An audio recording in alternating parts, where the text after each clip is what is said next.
Breaking news from the Indo-Pacific tonight. Just days after U.S. B-52 strategic bombers flew alongside Japanese fighter jets in a highly visible show of force, China and Russia are responding, not with words, but with aircraft. The skies over Asia are becoming a strategic chessboard, and every flight is a calculated move. The B-52 mission was framed as routine. But in geopolitics, timing is everything.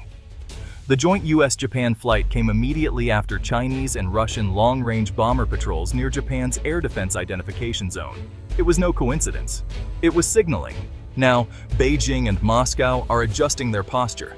Chinese and Russian military officials have emphasized continued joint air patrols, describing them as defensive and pre-planned. But analysts say these flights are designed to send a message. Strategic coordination is deepening, and it will be visible. This is what counter-signaling looks like in 2025. Instead of press conferences or diplomatic protests, great powers deploy bombers. Large, unmistakable, and impossible to ignore. These aircraft don't just carry weapons, they carry intent.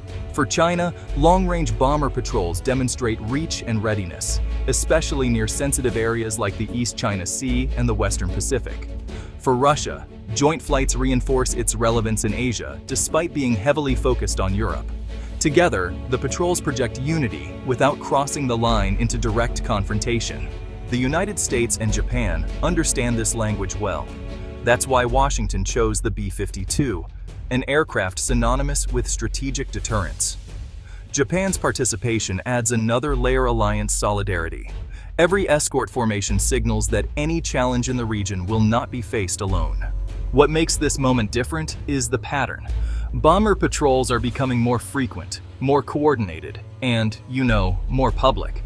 They're actually replacing statements and summits as the preferred way to shape perceptions and influence behavior. None of these flights are accidents. The routes are chosen carefully. The timing is, deliberate. Even the aircraft types are part of the message. The goal is deterrence, showing capability and resolve without triggering escalation. The B-52 flight wasn't the end of the story. It was really the opening move. What we're witnessing now is a new phase of strategic competition, one where power is measured not just by words or weapons, but by presence in the sky. As long as tensions remain high in the Indo-Pacific, these silent exchanges above the clouds will continue.